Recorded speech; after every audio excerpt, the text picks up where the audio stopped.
Baik, bismillahirrahmanirrahim. Assalamualaikum warahmatullahi wabarakatuh. Terima kasih teman-teman atas diskusinya ya. Ini kita sekarang membahas salah satu materi tentang husnul khuluq ya, tentang akhlak yang baik. Jadi salah satu tugas Rasulullah SAW itu diutus ke dunia ini adalah untuk diutammima makarimal akhlak, agar Rasulullah itu menyempurnakan akhlak yang baik. Makanya disebutkan di sini albirru husnul khuluq.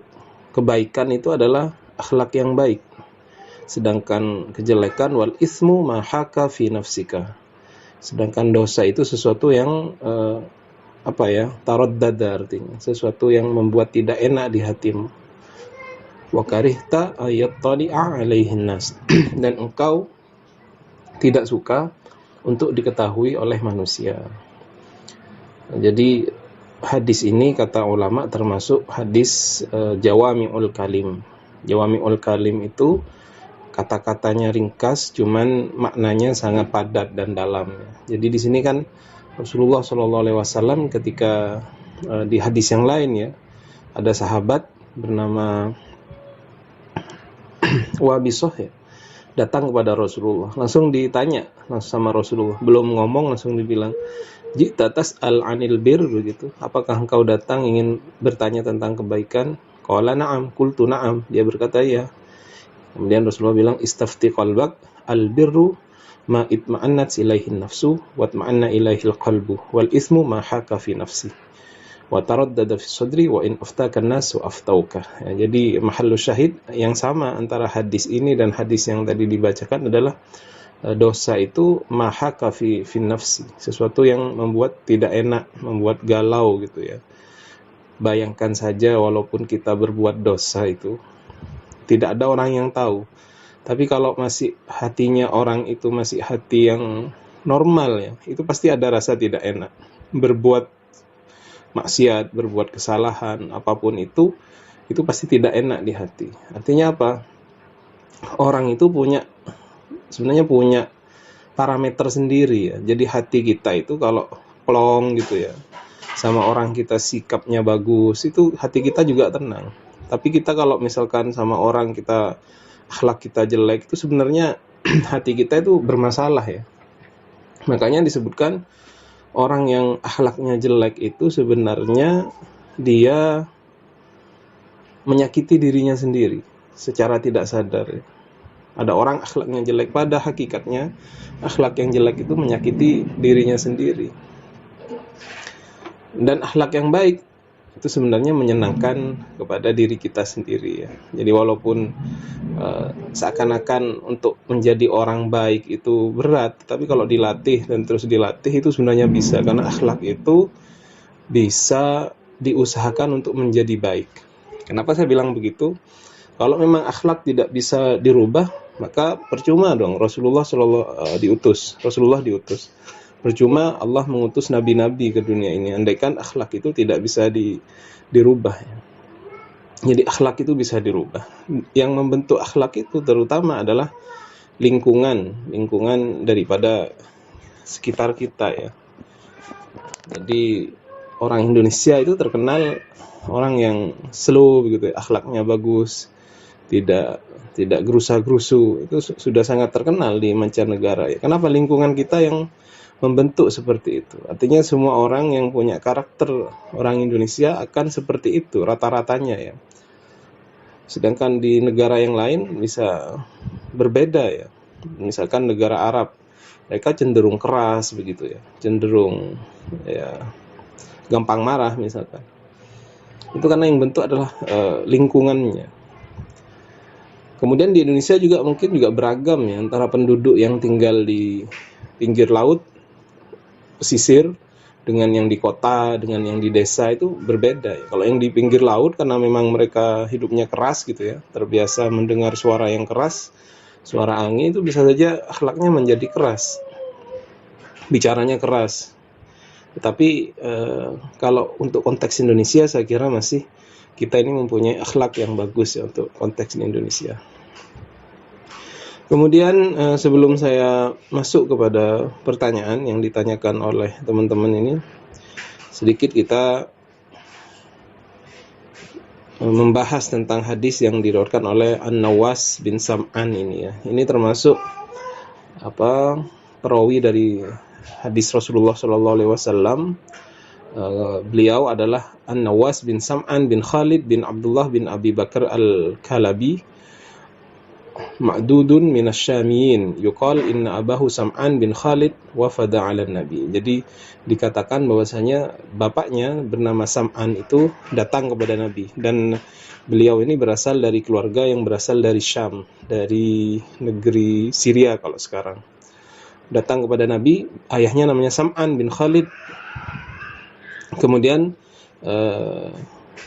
Rasulullah SAW fada'alahu Rasulullah, ya, bisa diartikan da'alahu Rasulullah ini adalah Rasulullah SAW mendoakan baik untuk Sam'an ini, atau bisa juga dipanggil oleh Rasulullah SAW.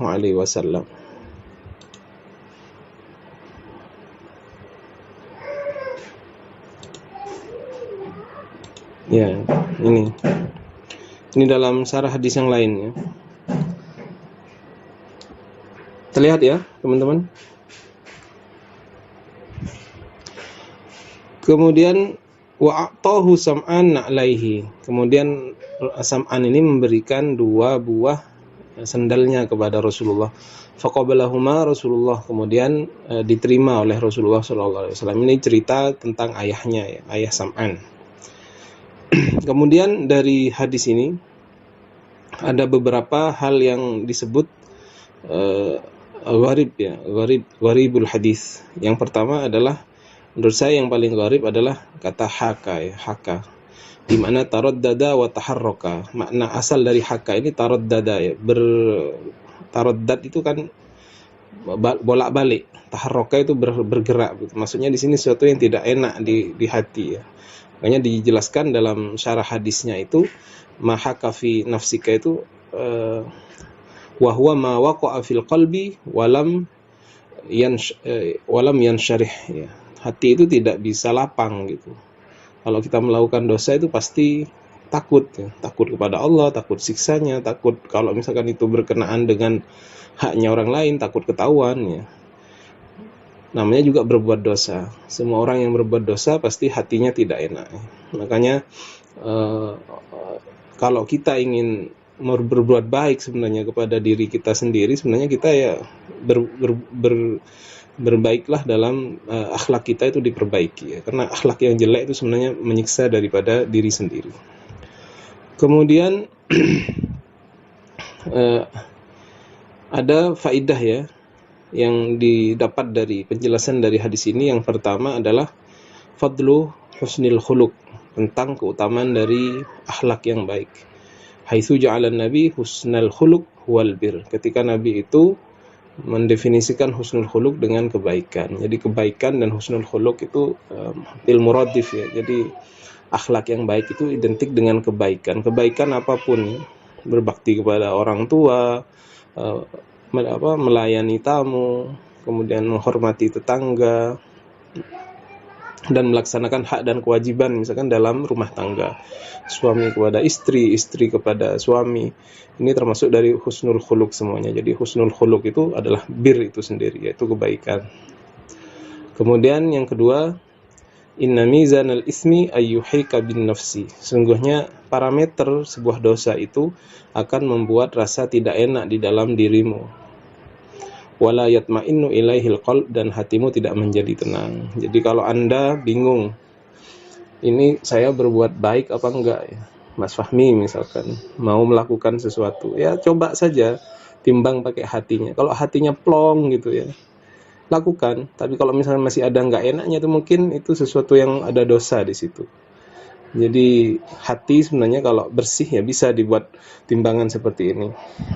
Namun nyambung ke pertanyaannya Mas Fahmi tadi, bagaimana jika orang itu malah tidak malu apabila dosanya diketahui orang lain dan malah disebar, mohon maaf misalkan tadi malam saya habis gini ya, disebutkan dosa-dosanya ya, itu berarti sudah orang itu tidak beres dari segi psikologi, dan juga dari hatinya sudah nggak beres. Kenapa orang yang baik itu ketika dia melakukan dosa, dia tergelincir dalam melakukan dosa, ya harus ditutupi. Karena Allah merintahkan itu kita untuk menutupi aib kita. Jangan sampai aib itu malah disebar.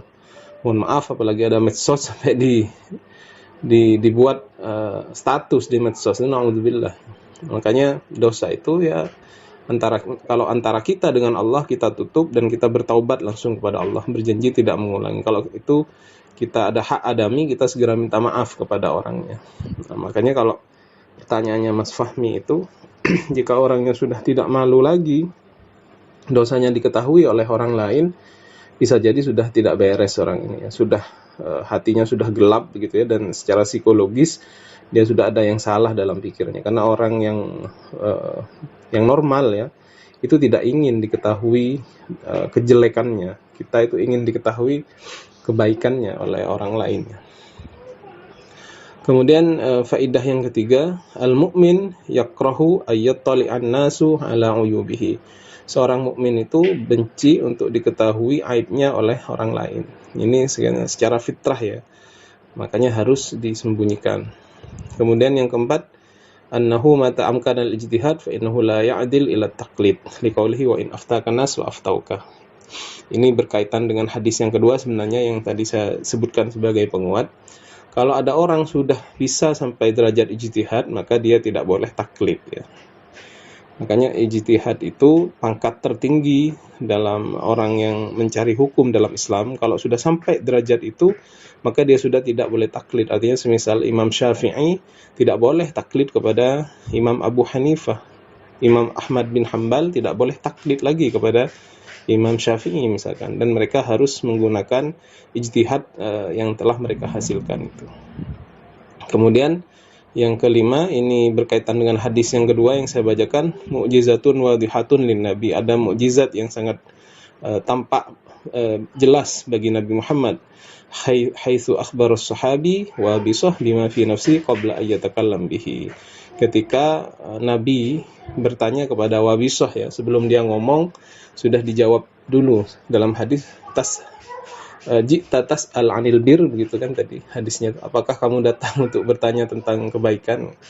Jadi belum ngomong sudah dijawab dulu oleh Nabi Muhammad SAW. Ini termasuk mukjizat Nabi Muhammad SAW.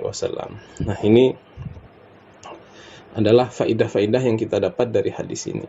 Kemudian pertanyaan yang pertama tadi, apa yang harus kita lakukan setelah melakukan kesalahan? Tentunya manusia itu sebenarnya letak keistimewaannya ya terletak pada iradah itu. Ada kasab dari manusia itu. Andaikan Allah mau, misalkan kita bisa diciptakan oleh Allah seperti malaikat yang tidak pernah bermaksiat kepada Allah Subhanahu wa taala. Nah, kita sebagai manusia tidak diciptakan seperti itu. Kita diberi pilihan untuk melakukan kebaikan dan kejelekan. Nah, apabila kita tergelincir melakukan kesalahan, sebenarnya itu adalah tanda bahwasanya manusia itu sangat butuh kepada Allah Subhanahu wa taala. Segera berlari untuk meminta perlindungan dari Allah. Karena tidak ada yang bisa membantu kita untuk menghindari maksiat-maksiat yang dilakukan itu kecuali Allah Subhanahu wa taala. Makanya dikatakan la haula wala quwata illa billah. Tidak ada daya dan upaya kecuali dengan pertolongan Allah.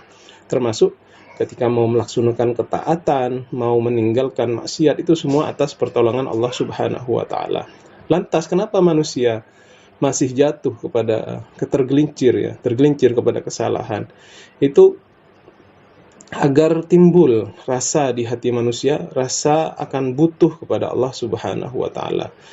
Rasa tadallul kepada Allah, merendahkan diri kepada Allah, merasa hina di hadapan Allah Subhanahu wa taala. Dan ini yang katanya ulama itu termasuk jalan seseorang untuk bisa menjadi dia arif billah.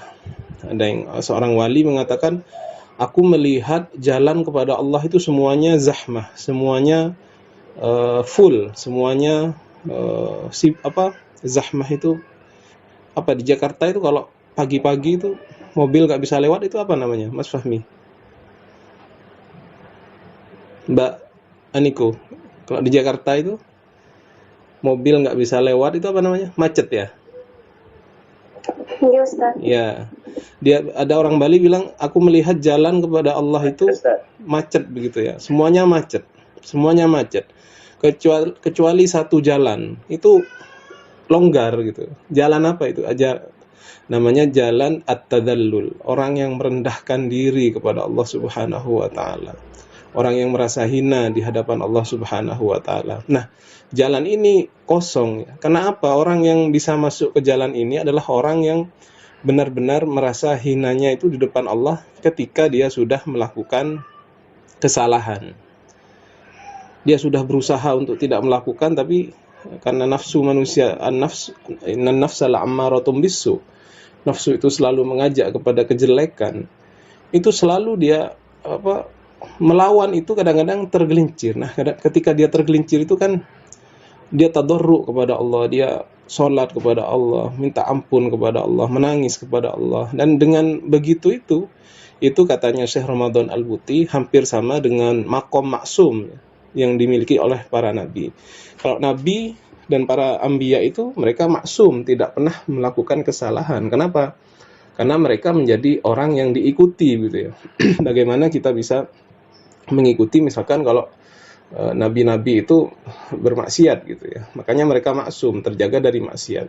Tapi kita sebagai manusia biasa tidak maksum. Ada yang bisa menandingi sifat maksum itu, yaitu dengan kita bertadallul kepada Allah Subhanahu, merasa hina, hati kita merasa sedih kepada Allah Subhanahu wa taala. Dan ini kalau sampai kepada makom ini, dikatakan oleh salah seorang wali itu jalur menjadi al-arif billah dari jalur tadallul ini sebenarnya kosong ya.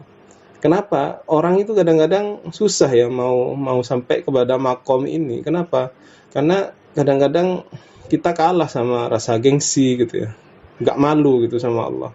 Padahal seluruh kehidupan kita ini sudah diberi oleh Allah, zahir batin ya, dihidupkan di dunia, rezeki kita, dijadikan kita punya mata, bisa melihat keindahan yang ada di dunia, punya mulut, punya tangan. Ini semua karunia yang luar biasa. Diberikan akal oleh Allah, bisa membedakan kebaikan dan keburukan, tapi kita membalasnya kepada Allah kadang-kadang masih bermaksiat kepada Allah. Tapi jangan sampai salah ya memahami ini. Nanti ketika bilang kalau begitu, kalau ingin dekat sama Allah bermaksiat dulu ya, jangan dibuat sengaja gitu ya. Jadi harus benar-benar kita berusaha untuk taat kepada Allah. Jangan sekalipun untuk bermain-main. Oh nanti saya kalau bermaksiat saya mau taubat. Jangan, itu namanya bermain-main kepada Allah. Jadi benar-benar Anda sebenarnya ingin kita itu istiqomah ya dalam kebaikan, dalam taat. Tapi namanya masih manusia pasti jatuh kepada kesalahan. Nah, di saat salah ini gimana yang harus kita lakukan? Ya harus bertaubat dengan cara yang saya sebutkan tadi itu. Walaupun ini ya gampang diucapkan, tapi secara praktek susah ya.